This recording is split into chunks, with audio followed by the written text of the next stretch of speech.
હજારો હાથ વારો મારો નાથ બેઠો છે, મારો રામ બેઠો છે,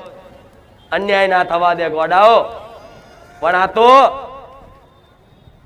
આ શંકાઓ મગજમાં થાય છે ને, અમને કશુંક નડે છે, પેલી માતા નડે છે, આ માતા નડે છે, તો આ રાત દાડો ઊંઘ નહીં આવતી,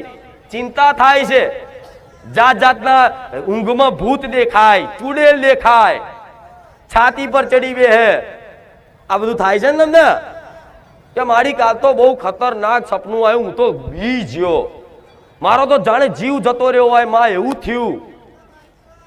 આવું થાય છે ને, તો આનું કારણ શું છે? જે મને મેરડીને માનતો હોય ને એના આવા સપના આવે ને, તો સપનામાં હું મેરડી બચાવવા આવું, દીકરા હું તારી મેરડી બેઠી છું. આ વાતનો કઈક દીકરા દીકરીઓનો અનુભવ હશે કે મારી સપનામાં કોઈ મને મારવા આવતું અને મારી ખુખાર મેલડી તું આવી